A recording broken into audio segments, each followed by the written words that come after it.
Croeso, hello, welcome to the latest episode of RobRyanRed, the Wrexham podcast brought to you in association with Red 10 People Development. On today's podcast, we'll look back at defeat against Stockport County and we'll preview our double header at home against Exeter City and Lincoln City. All that and more on today's podcast.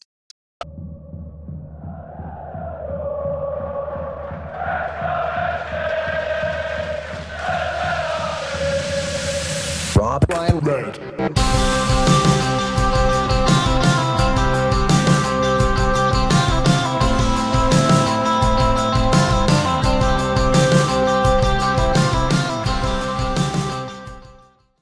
So, Nath, I mean, you're wonderfully tanned from your time in Gibraltar. Back now in the British winter. I mean, I felt like complaining that it was basically -1 degrees Celsius. We're going to have listeners all across the world who call us absolute wimps for complaining about this sort of weather, aren't we? Yeah, I mean, where was I? Went Gibraltar, Spain, Netherlands. Been a little world traveller for covering England's under-21s. But I was bitterly disappointed because I was sat in departures in Terminal 5 at Heathrow Airport, streaming Wrexham Stockport, and I got very excited, very giddy when Bodvarsson went up for that bicycle kick. But obviously, when I'm watching on those streams, it's always a slight point behind, so I have to mute all my notifications because the club were always tweeting before. So when he went up for the bicycle kick, I thought I'm going to absolutely explode into a fit of elation in Terminal 5 departures when everyone else is quite quiet and solemn. But no, you would have known that goal had gone in because your WhatsApp would have exploded, wouldn't it? If Bodvarsson scores a bicycle kick within 5 minutes, whatever. I put my phone on Do Not Disturb, so I was just living in ignorant bliss. But you were there. I was unfortunately not. I know some people were saying, "Oh, you dodged a bullet." I would love to have gone, but what I did watch was not the performance we hoped for at all. Is the performance I thoroughly expected, though? Do you know what I mean? I actually thought first 5-10 minutes we started a lot better than I anticipated. We were on the front foot. We took the game to Stockport. It was a first half in which they dominated. I think the striker selection from us was odd because playing two target man up top can make sense if you've got regular balls into the box. But because we were playing 3-5-2 in which Barney and McLean had to do so much defensive work, there was never the outball or the overlap to get those crossing opportunities. So you were playing long balls to two men, but there was no one for them to hold the ball up to. And the actual quality of crosses into the box were just never coming. So I think the striker selection was wrong. I mean, there isn't maybe a right answer at the moment in time because we're not scoring goals, as we'll get onto as the pod goes on. They score a brilliant goal out of nowhere. We all know how good Louis Barry is. And then second half, we were the better team, but never really looked like scoring. The only moment really was there was that long ball at the top. Mullen killed the ball beautifully, went to take it round Hinchcliffe, and the offside flag had gone up. I wasn't too sure about that one, whether it was or not. But Stockport deserved the win. Like we said, I think you always back the home team in this fixture anyway. And it's not the end of the world. It's a 4-goal improvement on last season. I know maybe in isolation it's not too bad a result. Maybe the wider picture is we're not scoring goals. We looked a bit toothless and just lost for ideas. But all in all, I went back to the Hare and Hounds in Shude Hill. I was drinking £3 pints of John Smith's, and I had a bloody good day out. As I always say to you, the best part of an away or the worst part of an away day is the football. Usually, everything around it is fabulous. I'm sure you didn't go for a post-match curry, but that's always my go-to after away games. But but it could have been the worst part about it was it could have been 4 or 5 if it wasn't for Callum Burton, who I thought played very well. There was nothing he could do about the goal. I would just hesitate and say I think it could have been 2 or 3. I actually don't think Stockport created that much. They had that good double save from the other 2 moments I'd say that could have been goals was that good double save in the first half. And there was that bit when I think Tom O'Connor got out-muscled trying to usher the ball out for a goal kick. He got tackled in the box. Kind of happened a couple of times where we were kind of shuffling the ball out, and which just sometimes often you do get the run of the ball, but Stockport, credit to them as well. I mean, people will say, "Oh, these are obvious," but I remember during the summer, and this isn't a kind of necessarily a thing to pat myself on the back, but players I was looking at, Lewis Bate at MK Dons, I thought was fabulous. Thought he was man of the match, really. I mean, Barry got the goal, but I thought Lewis Bate ran the game completely. Max Dean, another Louis Barry. I mean, they're obviously very, very good players, but Louis Barry, when I was watching him, he's just a player we don't have. He's just that maverick He's type just too player that, good for League One, though. Like, in yeah. the nicest possible way. What are you doing here, mate? Like, you're way too good for this level. Not But there are even other League there are One. other Like, loanees you can get that are similar to him that are just knocking around these Premier League clubs, and I do wonder more and more is we've got such a profile on us, and we've got extensive connections in the game. Phil Parkinson's a widely respected manager, and I joked recently, didn't I, that he was at that dinner and Eric Ten Hag was yapping Parky's ear off, and obviously Eric Ten Hag's gone now, but Parkinson's very well respected. We've got a lot of connections we've with got a different guy called clubs. Anthony. He's not We very good. must have. There must be Yeah. like other Louis Barrys out there that would be desperate to come to us. I just think he's that type of player that most teams in League One don't have, and most in the bottom half of the Championship don't have. Is just someone who can flip the game, change the game, and produce you that moment of magic. It sounds cliche, but in tough games like that one at the weekend where we were in it for a long period, it was only 1-0, it was only 1-0, and you just need that cavalier player, that maverick type, to just produce something out of nowhere. We just didn't have it. We didn't have it in the starting 11, and we didn't have it on the bench. Joshua Zirkzee on loan is not going to solve our goal scoring problems. You can tell that for free. Absolutely not. I mean, if anyone here who's played Football Manager, you know that you get to a stage, you just loan players in the Premier League and the Championship. We've spoken about it in the past, haven't we, Nath, that Parky likes to build a team and this nucleus of players he knows he's got around for 2 or 3 years. So I do think that's why maybe originally we weren't after loan players, because Parky wants players part of the project who are going to be here for a few years that he can build a team around. But as you said, we're now at that stage where loan signings can make a huge difference. And particularly if we ever get to the Championship, if you get a couple of good Premier League quality players in on loan, that can make you playoff promotion contenders. So I think that's something that's got to happen. And if we look back at last season, Arthur Okonkwo, why can't we get sort of an outfield equivalent of him? Because that's a guy from Arsenal. And okay, it doesn't have to be a player from the very top end of the Premier League, but you look at, I mean, I've just recorded our Exeter City preview that will come up later in the pod, and they've got a guy on loan from Brighton. Why maybe are we not taking those lower risk low moves? Like you said, getting some players in who, okay, they might not be here for the long term, but they can give us that immediate step up in quality that we need. And now, even maybe more so than ever, when you're looking at January, I think we've both said previously on the pod that we expect us to make a move in January for a top striker, someone who can maybe make that difference in attack. More complicated now. We've got Mo Farl, and certainly because we've got Bodvarsson as well. Is there even maybe the argument that that top striker could just be an up and coming youngster on loan? It's a huge gamble if that's what could decide your season, but maybe that's an argument to make.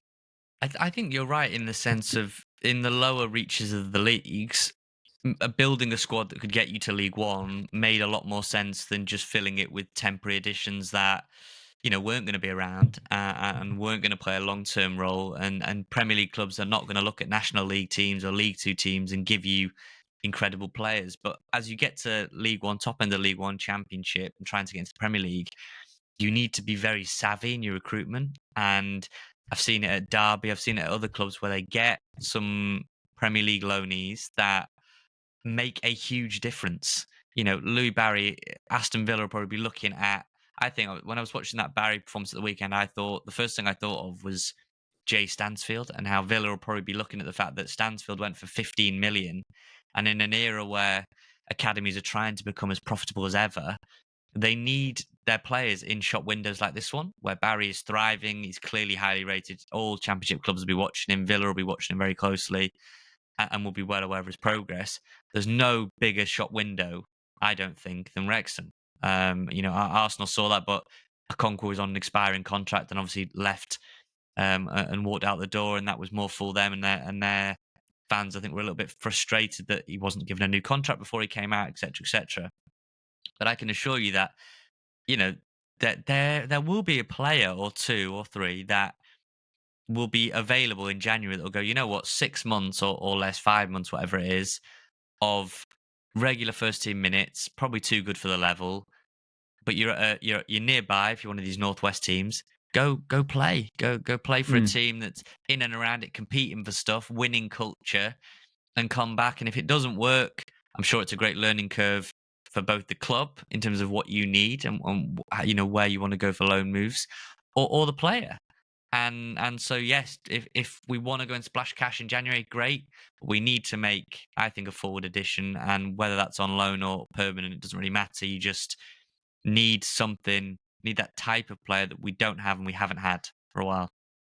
Again, I think the opportunities for loans open themselves up in January as well, because other than early FA Cup rounds, young players don't really get chances in the second half of the season, because particularly at the top end clubs, your European dead rubbers are largely out of the way. I know the new Champions League and European format might change that a bit.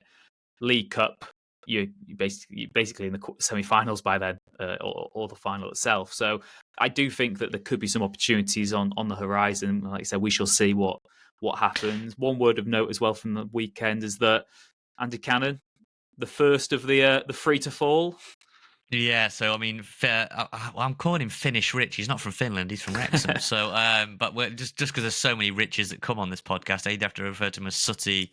You're the OG Rich, but so Finnish Rich that we spoke about his charity endeavours. We said we would chip in more donations if they made it through without getting suspended. Andy Cannon, no, he picked up his suspension, so I'm sure Ollie Rathbone will come in. I just wanted to round out on strikers before we move on to midfield and maybe looking ahead to the two games. Rich, is that Ollie Palmer, I text you this as well, has probably been our best striker this season, almost certainly. I think if you factor in that he's been available for most of it and he's been very, very good off the ball, you are looking at the fact that in his last 12 games, he hasn't registered a single goal or an assist. At the weekend, he played 73 minutes, didn't have a single shot on goal. I think he touched the ball twice in Stockport's box in 73 minutes. Bodvarsson obviously didn't score, had 2 shots, both of which were off target. I think he touched the ball twice in Stockport's box. Again, that was probably one of which was a bicycle kick, and the other one, I don't know whether it was from when that ball was flashed in from the cross from the right and he put it wide. Mullin came on, got half an hour. He had 8 touches in half an hour. Farl, what did he have? 1 shot, total shots, 7 touches, 1 touch in the Stockport box. So there's a multitude of factors why the attacking group isn't firing. Really unfortunate that Marriott went down when he did. But when you look at the group, and there was some criticism of us having an idiotic discussion on Paul Mullin last week, Rich. But get ready for another one. Yeah, nothing new there. But a lot of the goal scoring burden does fall on his shoulders, because you're looking at that Ollie Palmer stat and going, okay, no goals, no assists in 12 games. And we'll see how high that number goes. Hopefully he gets one or both of those against Exeter at the weekend, or against Lincoln coming up. But you do look at it and go, a lot of his work is not really quantifiable. It's like it's a lot of dog work. It's a lot of just like being that battering ram, and we can see it with our eyes. We're praising him. He didn't play well at Stockport, granted, but a lot of those games he has played well. And so, and Farl, we're saying there's this project, and we're going to back him to the hilt, particularly at home. So he's going to be, he should start, I reckon, on Saturday, because we sponsor him now, as we said. He should start every game at home. And make him captain as well while you're at it. Yeah, just make him captain. Get him a statue, actually. Well, just while we're doing them. Yeah, did you see that Harry Kane statue, by the way? Very random side note. But someone tagged in the replies that it looked like a melted version of my face, which I'm not sure. That, yeah, I saw that. That was very harsh. That was very. If you haven't seen I would say this little side note now that I have basically stopped using X/Twitter. Like, I think we've got Blue Sky set up now as well. RobRyanRed on there, very easy to find for those of you who asked. So I hadn't checked my notifications. And I came on after like 3 or 4 days off, and someone said that. I was like, "What the? This isn't going to keep me on Twitter." That booted you off for good. We're still going to be posting on Twitter, probably through me, but we're also on Blue Sky, as Rich said. A lot of you had been asking about that, and we're also basically on mirror the content as well. So if anything we post on Twitter will probably go on Blue Sky for now anyway. So you can sort of choose a platform. You won't be missing out on anything. Yeah. Anyway, I'm just going back to the strikers very quickly. So again, Farl project. He needs time, needs games. Looked quite neat and tidy against Port Vale, but isn't getting many chances. 20 minutes off the bench here, 17 minutes, 15 minutes. Bodvarsson is looking lively, but again, he doesn't look the biggest goal-scoring threat. He feels like a cult hero already, doesn't he? Someone who scored 2 goals. I tell you what, Nath, there was some good chants about Bodvarsson at Stockport. There was like I know there's the one that's... Well, there was the one that you put in our group that was, which is, I want to dance with I Want to Dance with John John Daddy, Daddy, something like that. yeah, Yeah. John Daddy Bodvarsson, which is good. That's a club classic. Some lads, I think I recognise them as like being Wrexham fans from the coast. I seem to remember bumping into them when we played Chesterfield in an FA Cup fourth qualifying round match Oh, in like 2018 or 2019. I think we won 2-1 or 1-0. I think Fondop scored for them. Maybe Bobby Grant scored for us. But yeah, it was a midday kickoff or something at Chesterfield. I seem to have bumped into them on train then. And they had this like sea shanty to the tune of like, what are you going to do? What should we do with a drunken sailor? I'm still not sure if it's a good chant or not. I want to hear it now, but I'm not going to make you do it. But I mean, next time at a game, I very much want to hear that. No, got to give the listeners what they want. So it's basically like a sea shanty. And it went, Okay. what you gonna do with big Icelandic? What you gonna do with big Icelandic? What you gonna do with big Icelandic? John Doddy Bodvarsson. And then there's like a second verse, which was like, oh, there we go. I can't remember how it went, but it was something about like, pump it long to the big Icelandic, pump it long to the big Icelandic, pump it long to the big Icelandic. John Doddy Bodvarsson. When he's released in January, I don't know what we do. But I mean, that's a quick question, I suppose. What do you do with a big Icelandic? Do you keep him to the end of the season?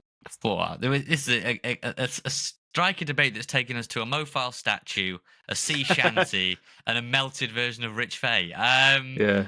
This is as chaotic as we've ever been. I think the way it's set up now, Marriott's still walking around on crutches in a boot. He's probably going to be the end of January, February. Mullin, we're expecting to get better and better and better. Palmer, I think, is what he is, but I can't imagine he's going to suddenly transform into a goal-scoring phenom. I just don't see it at this point in his career. I watched Jake Bickerstaff the other night. Obviously, he's on loan at Altrincham. Got swallowed up by an academy side. I was really, really shocked, actually, and it's made me kind of reevaluate where his ceiling would be. I think it's so early to say that. I don't want to write Bodvarsson off, but I think you open a spot up there and you maybe go and get a 23, 24-year-old loanee that you're then going to have to register, you know? What do you do with Fletcher?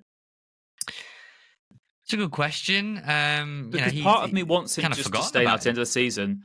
But from my point of view, if he's taken up a slot in the team, do you even just get rid in January so you've got another slot? The argument is you keep Bodvarsson and you remove Fletcher, and that's how you open up the spot. But you have to open up the slot somehow. And we're hoping that Fowler will get more minutes as it goes on. I just think they need to make a move in January. If you're there or thereabouts, which I expect we will be around the top six, you're not going to have Arthur at the back, but defensively we've still got a lot of options. We are solid. You know, we lost narrowly to Stockport in a game where a lot of our players underperform. We don't see that very often. There aren't many games where you go and go, wow, we've really been way below the level. So got a lot of home games now. As I say, home is where the heart is for our lads. So let's hope Barney... Is it 7 of our next 9, including the Bristol Street? That's insane. Home? That's crazy. Yeah. But, you know, that's where 7 of the next 9, that's where Mullin, that's where Bodvarsson hopefully gets his first goal. That's where Barnett can get back on the assist trail and on the goal trail. Rathbone's really ticking along, coming to the boil nicely. I think he was better at home. Really, you know, maybe our best outfield player against Stockport was Rathbone. I feel that when he came on, we just had this extra impetus in attack. Might be his fresh legs and energy, but I thought he linked up well. Made some really clever passing decisions as well. So, you know, there's still a lot to be positive about. I guess we'll see. We'll see what happens.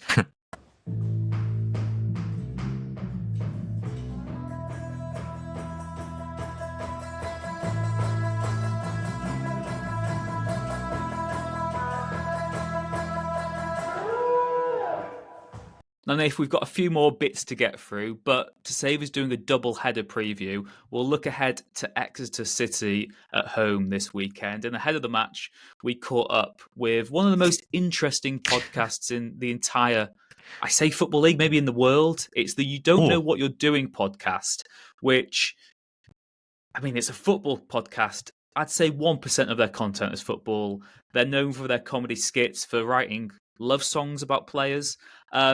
It's John Beer, who we caught up with on this week's pod. He does the show along with comedian David Earl and with Alfie Injury, who some of you will know from his YouTube work. And this is what they had to say ahead of Wrexham versus Exeter City this weekend.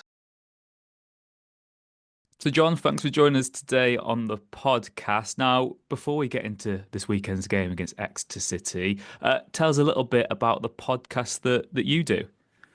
Yeah, so I'm on a podcast called You Don't Know What You're Doing. It's with comedian David O and sort of singer slash podcaster Alfie Indra, and then obviously myself.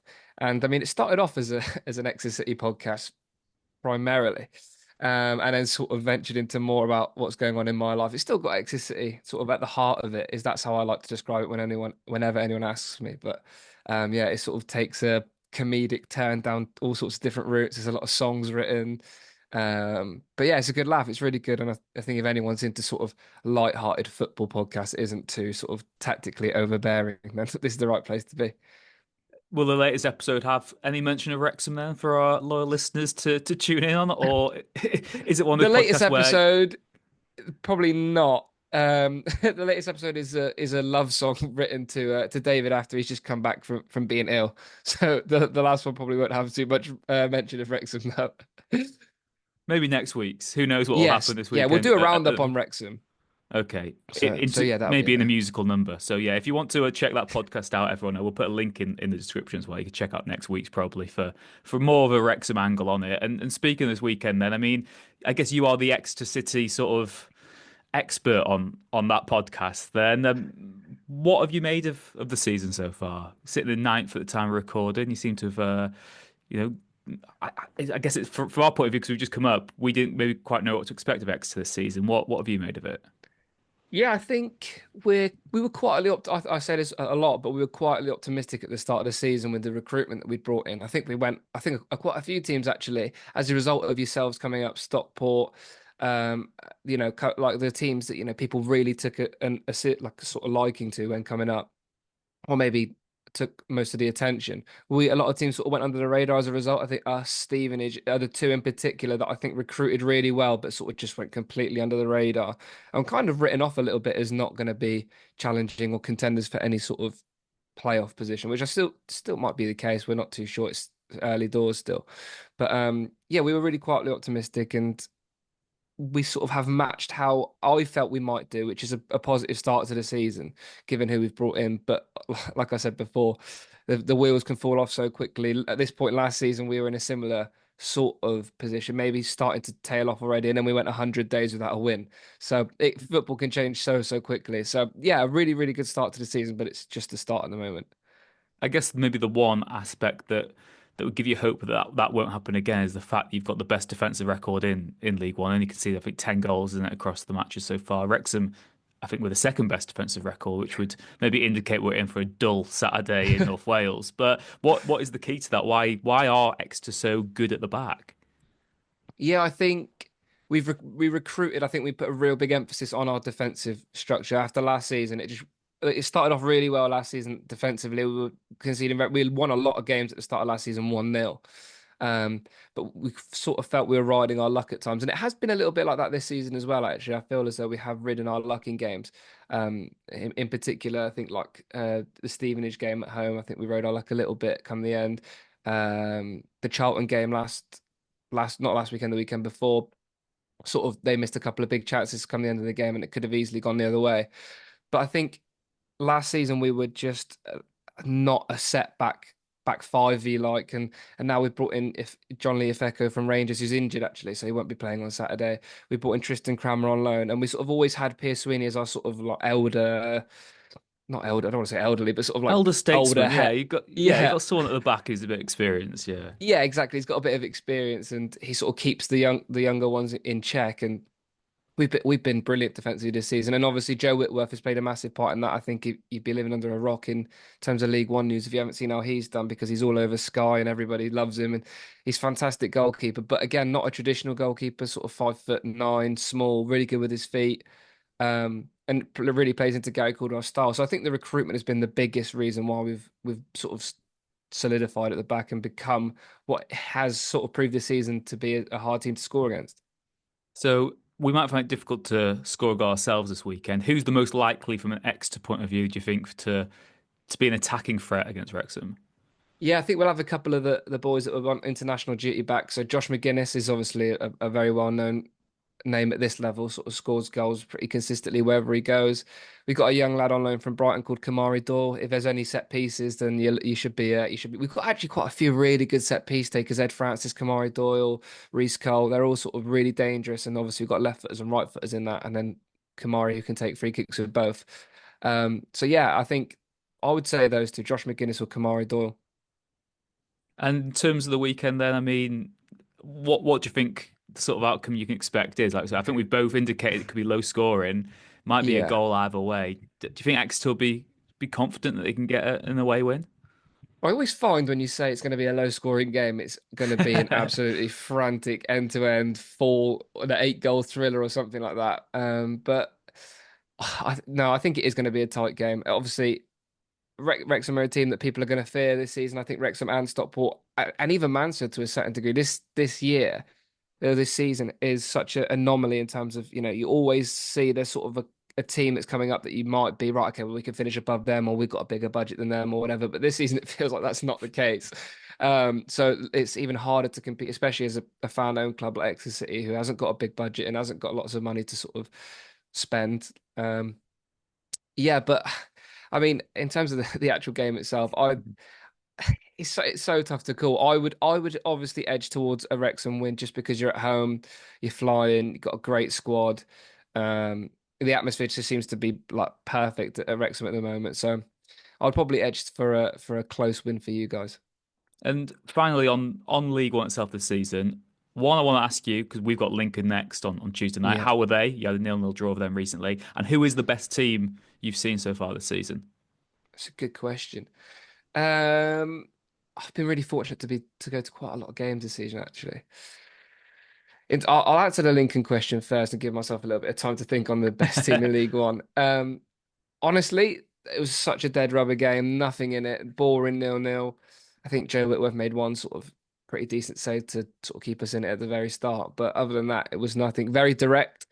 A team that likes to be physical, but when it's flipped and the physicality is put on them, they're sort of going down and making a meal of things and trying to bide time. And some people like that, some people don't. It's an opinion-based sport at the end of the day. But yeah, it was very frustrating to watch, especially at home, because they're just trying to break the momentum down all the time and not let you have the ball and injuries and this, that, the other. And The yeah, dark arts. That's what they used to yeah, be called. I exactly. mean, uh, it's said a lot where we're from. We call that the boring wood. Like that's what they were famous for in non-league. So now we're having Yeah. to get a new team to coin it for. Maybe it's Lincoln City now. Yeah, I mean, I think it might be a little bit unfair to brandish them with just that. They definitely had more to them than just the dark arts. Every team in this level, this division, is a really tough game, and anyone can genuinely beat anyone on their day, which is why I think it's such a fascinating league. And I don't think it gets as much credit as it deserves. League One, you see more and more international call-ups from the division. It's obviously the standard is improving dramatically at that level. So it's a really tough division. In terms of the best team I've seen, I think the most comfortable team I've seen play against City is probably Huddersfield. They just made it look Okay. so easy, and they didn't even look like they were going to. They got out of second gear against us, to be honest. They just sort of cruised to a 2-0 win, and there was no chance we were in the game at any point, really. So from that point, Huddersfield. But I know they haven't. They have had games where they haven't been as good, and I think that's just going to be the story of the season. It's going to come down to who is the most consistent. Unfortunately, it doesn't matter. I don't think how much money you spend. I think it's going to be like every season in League One. There'll be one anomaly up there. It might be Wickham this season. It could be anybody, but those will be the ones who are just consistently picking up points and sort of going under the radar a little bit. Yeah, we'll see what the Lincoln City podcast has to say about Exeter City when we speak to them later. But John, thank you very much for joining us on RobRyanRed.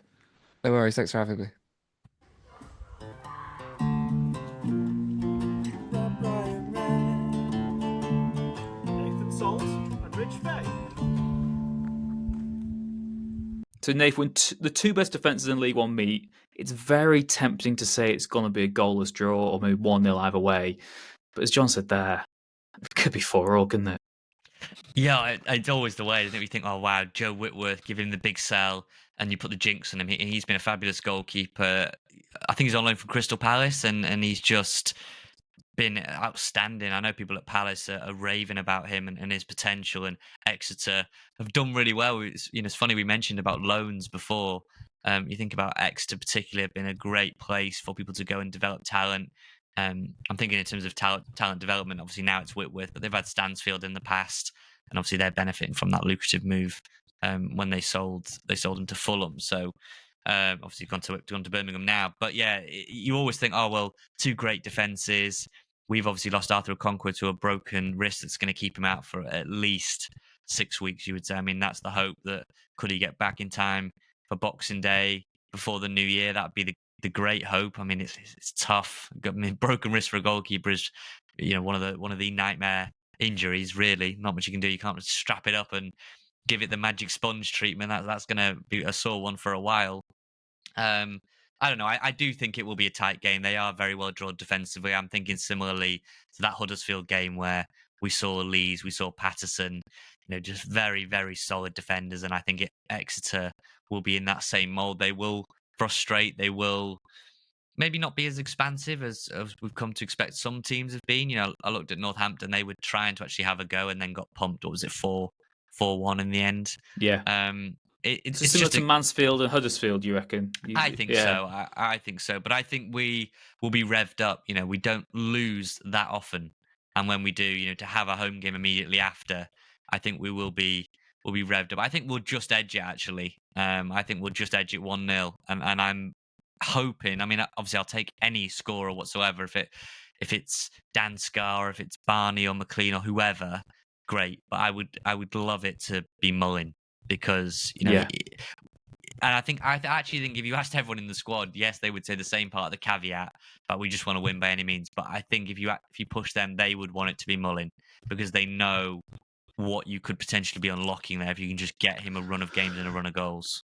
Well, it's that cliche. Is it Ronaldo who said it? Once the ketchup the ketchup bottle's open, it starts running or something, and you can't stop the ketchup from coming. Or there's some crap little analogy like that. He said.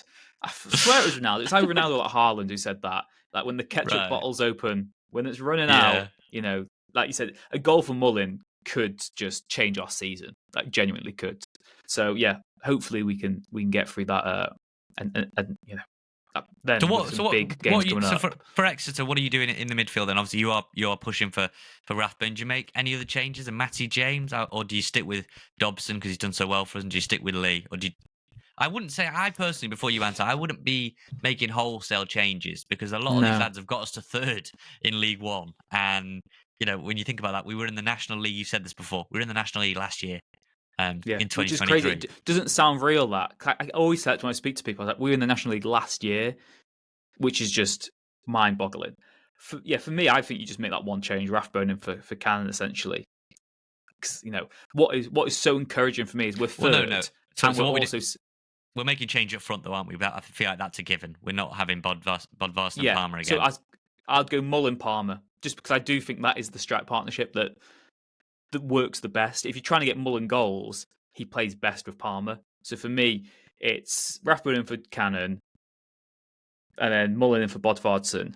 And like you said, what is so crazy, really, is the fact that we're third, and yet we've got this clear kind of issue that if we solve that, wow, just like wow, because we are not conceding many goals, not conceding too many chances. I know that, like you said, Stockport could have been 3 or 4 potentially, and it could have been a heavier defeat than it was, but we're not losing heavily. So if we start scoring goals, I can't really see us dropping down the table too much, even though it's so congested.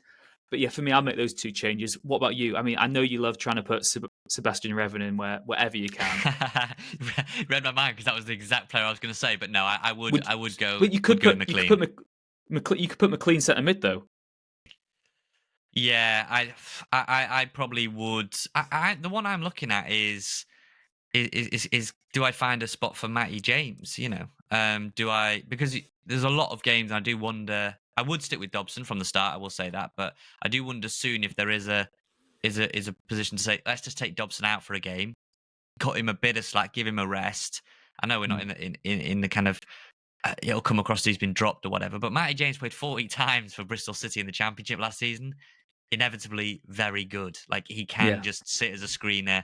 I think we do have options.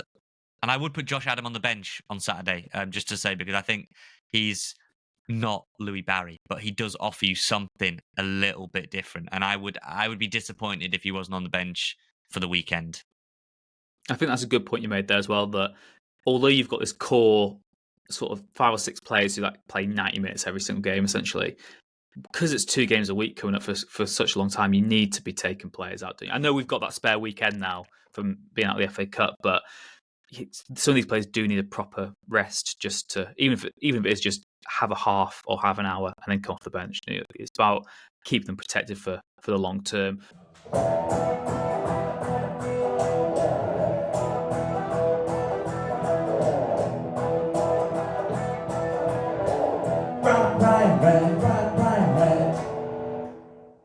We mentioned we've got a couple of things to cover as well. Bristol Street Motors, as we mentioned, that will be at home. They've now released details of the draw. Wrexham can actually only face 4 teams, because what they've done is they've regionalised the draw and then they've regionalised it again. So there's basically 4 individual draws. So how does that work? It minimises. So the northern draws essentially cut in 2. Right. So it's to try and minimise as much travel as possible, I think, just to ensure that, look, because it's the Bristol Street Motors and it's not the most popular competition anyway, so they need to try and find ways to make it as, I suppose, so who streamlined can we as possible. Because Wrexham are 4 wins away from a Wembley final appearance. Yes. So this is what it will be for us. Wrexham are in draw A of the northern section. There's a draw A and a draw B. The draw will take place at about 6:10 this Friday, GMT time. Okay, so it's 6:10 Friday evening. Wrexham will find out who they're playing in the last 32 of the Bristol Street Motors. Wrexham are at home because we finished top of the group. We can only face Crewe, Huddersfield, Lincoln, or Bradford at home. So 2 League 2 teams, 2 League 1 teams there. Give me Crewe.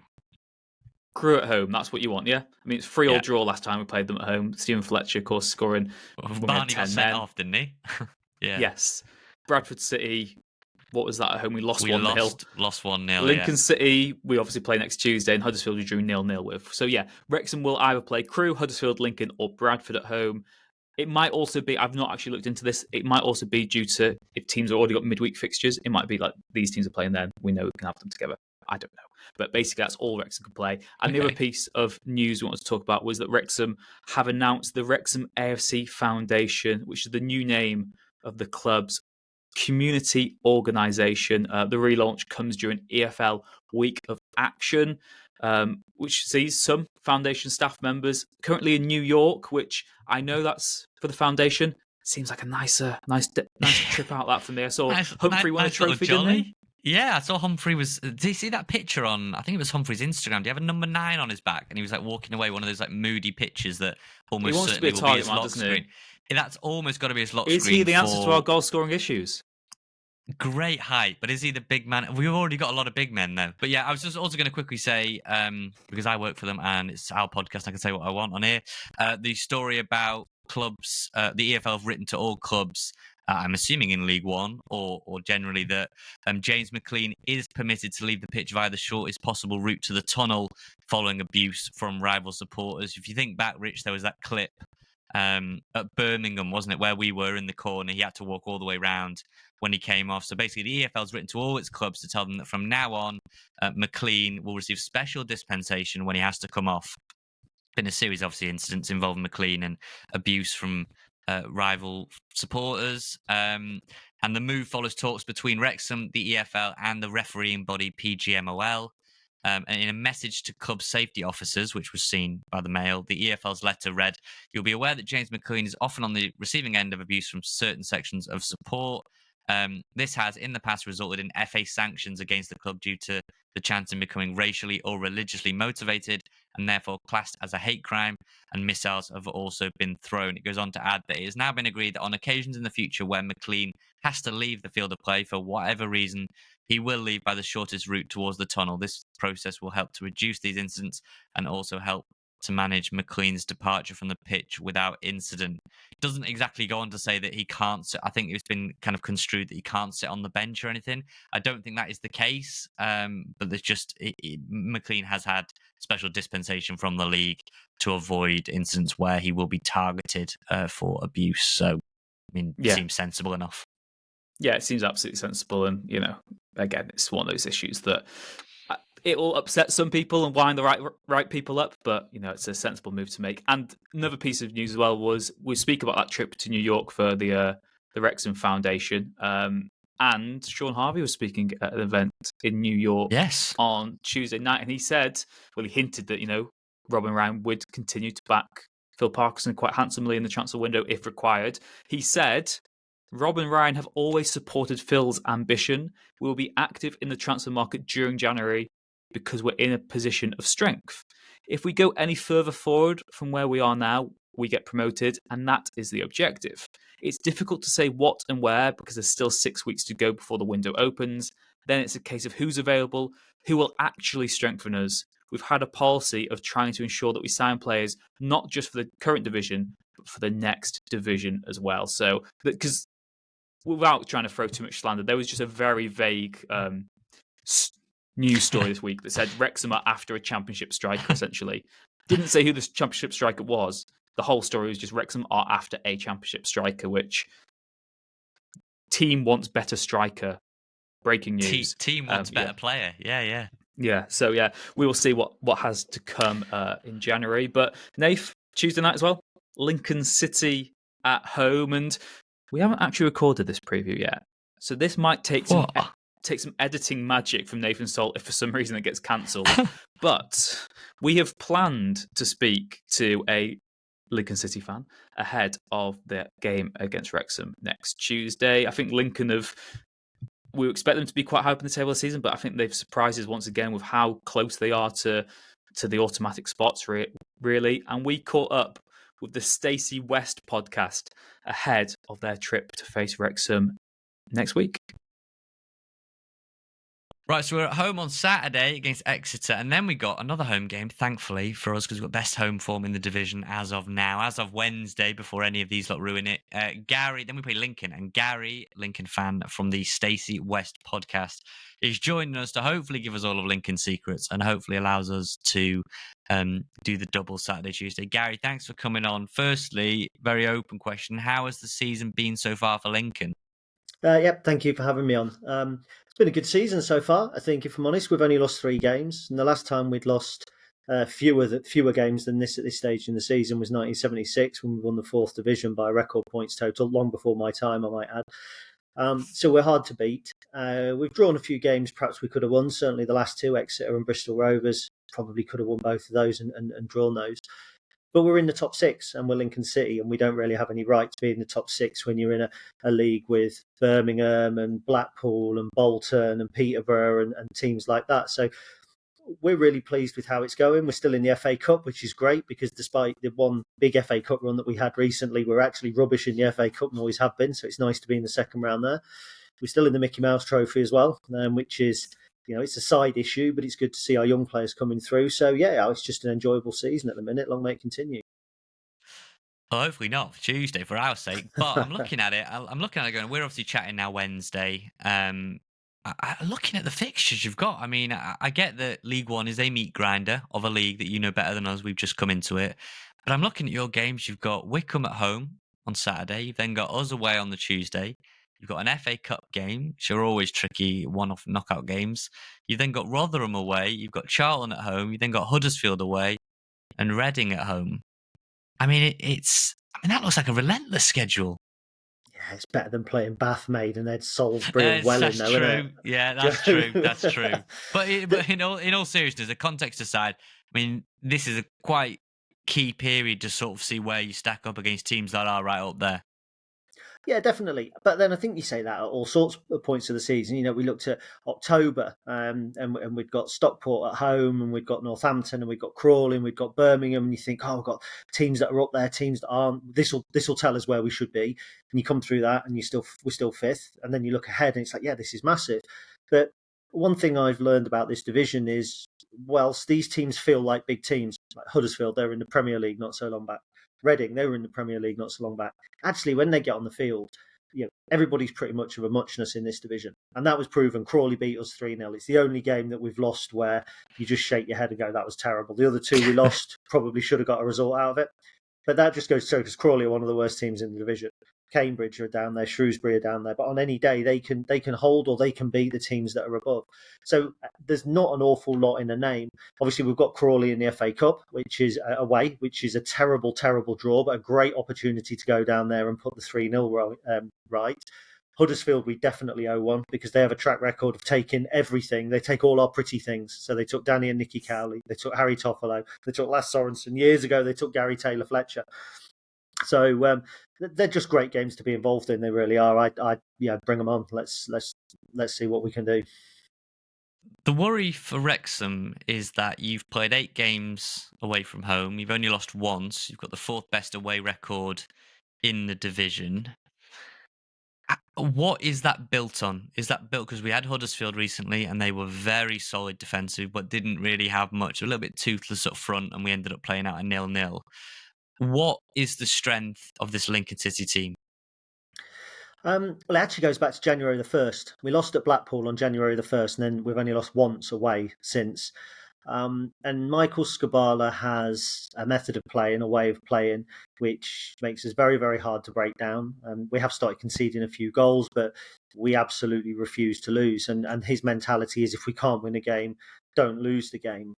So we should have beaten Exeter, to be fair, but we just couldn't find a breakthrough. Bristol Rovers, they took the lead, but we managed to fight back. There's just a resilience in the side. We've got a decent squad. We've got 24 senior professionals, which is many more than we've normally had. Normally we've had kind of a 17 or 18 that might play, and then 6 or 7 that you might end up loaning out. But this is a really good squad. We're actually lacking through injuries at the moment. Tom Bayliss is out. Tyler Walker's out, Tom Hamer's out, Adam Jackson's out, Paudie O'Connor went off injured. So we're going through a little bit of a crisis. But whoever drops in seems to be just as motivated. We've got such good people. Tendai Dariko's been playing centre-half when he's a right wing-back. He's been superb. And I think it's just that attitude and it's that application. And that's why it's so desperately sad. The Crawley, we'd broken a record of away games without a defeat.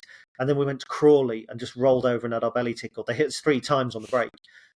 All of our strikers have scored. I think collectively across our five or six main strikers, there's 17 goals this season.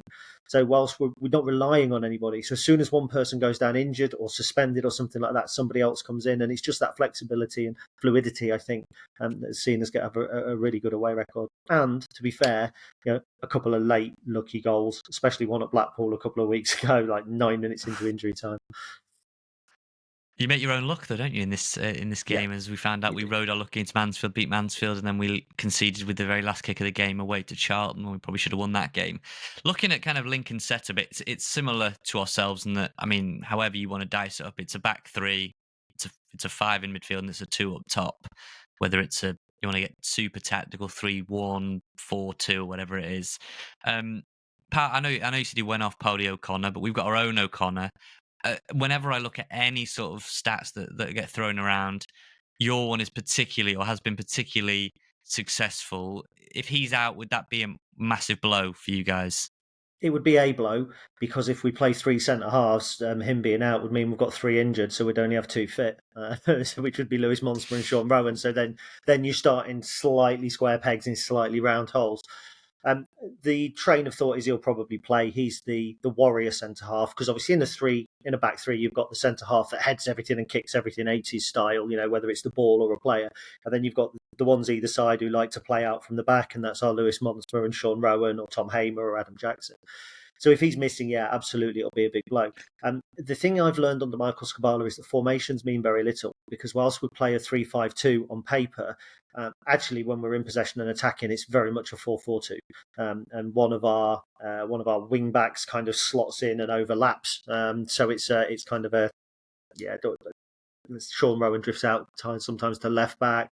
It's really, really fluid. So it's hard to pin us down.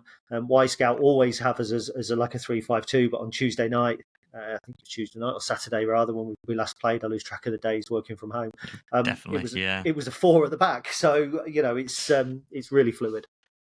We could go through the entire team, and we're not going to do that. We're just going to kind of keep it short and concise. But Bailey Cadamateri, or however we say his name, he was linked with Wrexham in the summer, did end up at Lincoln. Ben House as well. That was the strike pairing that I saw glimpses of when I watched clips back of the Exeter game.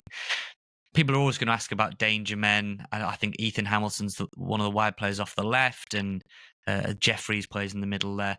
Who are the ones that you think can hurt Wrexham, have hurt other teams, are one to be aware of? Joe, it's really hard to pick any because one week Because somebody they're all plays well, rubbish, and is then what you want to say. Because they're all terrible, basically. Gary's trying to say, don't worry, they're danger men. Well, we don't have any of those. What's one of those? It's the entire team. I mean, you mentioned Bailey Cadamartri there. I think it's our leading scorer, but he's been in and out of the side. The preferred starting strike force has been Ben House and Jovan Makama. Ben House isn't your traditional striker, so you're not going to see him sniffing around in the box like a Charlie Wyke, for instance, used to do, or somebody like that. He's a pressing striker. He works relentlessly hard. He is a danger man, but he's not what you'd class a conventional danger man. From my mind, a danger man is somebody who can, like a Poku, who weaves wafts his foot around and the ball goes into the back of the net.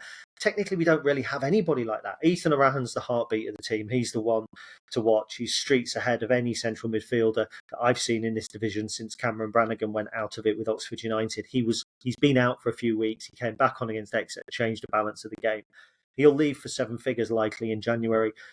So if he plays and he's fit, then Lincoln are a much better prospect. But in terms of actual danger men, I mean, Rico Hackett, he's been away on international duty with St. Lucia. He's only just coming back into the side, but he can be pretty dangerous when he's fully fit, but he's just kind of regaining fitness as well. So, and it'd be really remiss not to mention Jack Moylan, because Jack came over from Shelbourne. He was a player that scored a lot of goals in the League of Ireland. He is a little bit unpredictable. He plays a little bit, and pardon the comparison because I'm not saying he's as good as him, but a little bit like a Wayne Rooney or a Paul Gascoigne, where he'll pick the ball up from deep and you don't know whether he's going to be a shot. Sometimes he's single-minded.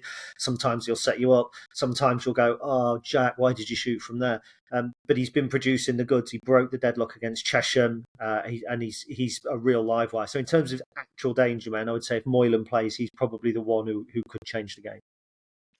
I think it'll be a really good game. I'm really looking forward to it. I think lastly, I was just going to ask you about the manager, Skubala, because he kind of wasn't a name I think that was too familiar with a lot of people, maybe outside of Lincoln, maybe even in the fan base, but when he took over. But I mean, his stock, if I look across the EFL of managers where their stock has gone up, I mean, his has risen immeasurably in the past year, 18 months.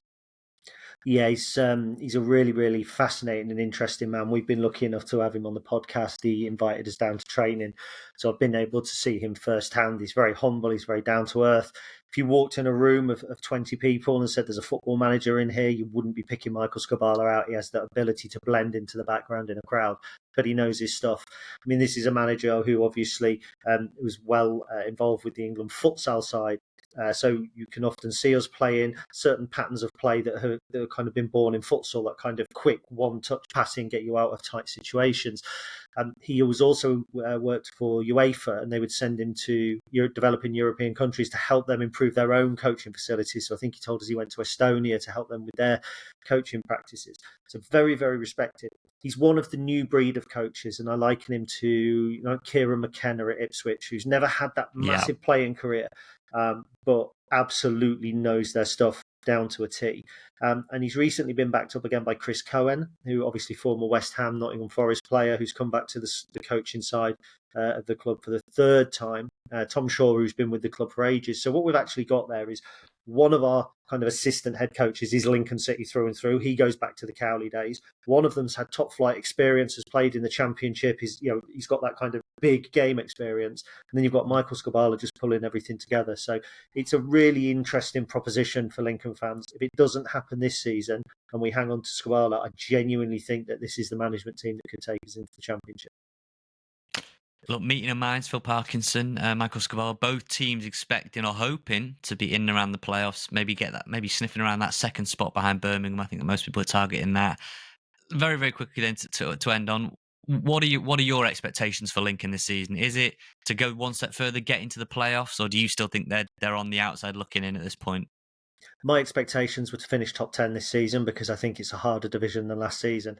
Having seen what I've seen, the teams that are meant to be good are not as good as they're meant to be. The Blackpools, the Boltons, the Huddersfields, the Barnsleys, the Charltons. So I think as of now, it would be nice to see us in the top 6. If we finished in the top 8, I don't think anybody would be disappointed. Can I just say one thing? Ollie Palmer's bound to score tomorrow, because I despise that man with a passion. Really disliked him when he was at Lincoln, so I know he's going to score 1-1. Well, so Mansfield fans, they despise him. Lincoln fans, they despise him. I can assure you. Well, this is probably bad news for you, actually, because we were just talking in the main hit of the podcast about how heading into the Exeter game, which the Lincoln game will come after, but heading into the Exeter game, Ollie Palmer is 12 games without a goal or an assist. And so you know that he's bottled them all up, probably, for Lincoln on a Tuesday night. So we shall see. But as always, you can check out Gary and the team. And actually, I'm going to go and listen to that Michael Scabala chat. The Stacey West, I'm sure you can find it on all the relevant platforms.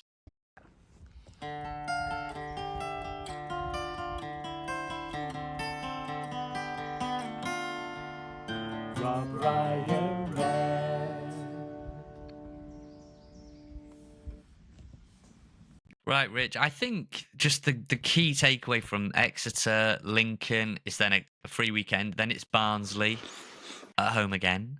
Really tough games, aren't they? They are, but surely on the Exeter schedule, on the Lincoln schedule, and on the Barnsley schedule, Wrexham away is a tough game. You know, Wrexham have had the best home form in the National League, in League Two. I haven't done the form guide, but they'll be right up there again in League One. Best in League One. Best in League One. You're showing me the form guide. You're showing us the form guide as well there, if you're watching on video. Best in League One. So Wrexham away is a daunting trip. It's a trip you don't go in with much hope. You've seen Mansfield go there, and people will have watched that and gone, wow, Mansfield played really well. Got nothing. Huddersfield played really well in the second half. Got a point. It's not a place you go and get much change out of. Well, do you want to know? So that's the positive side. The negative side is... There we go. We are playing 5th in Barnsley, 6th in Lincoln, and 9th in Exeter across our next 3 games. Right. That's as it stands today. Barnsley have the 2nd best home form in the division. Lincoln have the 4th best home form in the division. And away Exeter form, have the 8th. You're talking about here? Or away form, yes. Okay, so 2nd best away form, the 4th best away form. And the 8th best away form. All I care about and all I'm looking at is we're numero uno. Top of the pile for home form, and but I we need have some been pessimism. for a while. Yeah, you can even it out, sweet and sour, and all that good stuff. But I would say that it's sweet and salty, surely. Yeah, all right, whatever you want. Is that worse than the two Billies? I'm the sweet one though, surely. Yeah, I suppose so. Or salt and salty. Extra salted. Yeah, maybe. Who knows? Maybe that sounds a deadly combination that's not good for anyone. But I would say that home is where the heart is and has been for Wrexham. It is a place, a sanctuary, where players have been able to play with a freedom, play with an expression that, for whatever reason, they don't get to feel and show away from home very often. Stockport is a place we've routinely struggled. I'm not too worried about it derailing our season or anything crazy like that. This is a tough set of games, particularly the next 2. Exeter, very, very good defensively. We're going to have to work hard and be creative, use our set pieces wisely.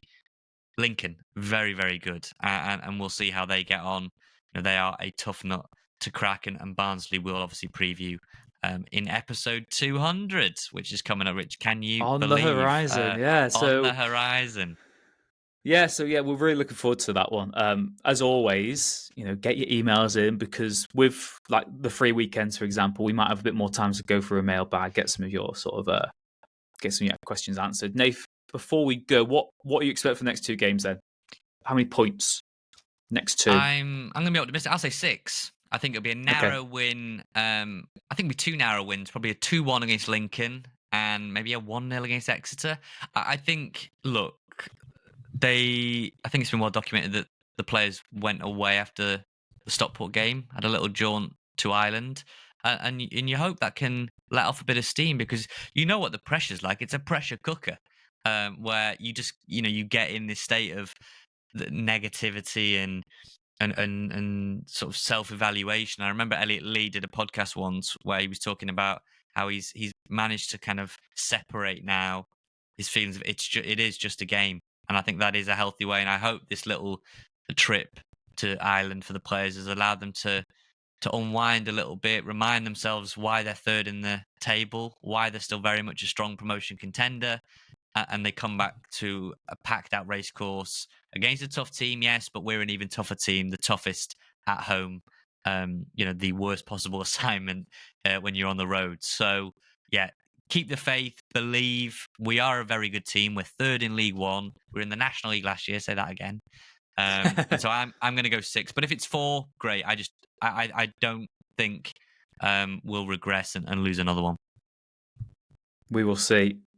As Nev said earlier in the pod, we are now on Blue Sky as well. RobRyanRed on there. We're going to try grow that. Maybe have a competition or giveaway in the coming weeks just to boost our following on there in a vain attempt. As always, thank you very much for listening, for liking on Spotify, on Apple Music, wherever you listen to the podcast. Please do give us a review on there. That is a really helpful way to help us grow. And if you've not checked us out on YouTube as well, RobRyanRed on there. Who would have guessed it? What a name that is. Thank you very much for joining us on today's podcast. Thank you very much to Red 10 People Development for their continued support and sponsorship of the show. And thank you very much to Wrexham-based band Hypnotic for the music, the stings we use. Come on, Wrexham. Let's have 2 more wins. Back the boys, make some noise. What was it, Nave?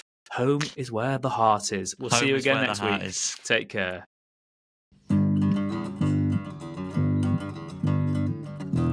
The Wrexham AFC podcast with Nathan Salt and Rich Fay.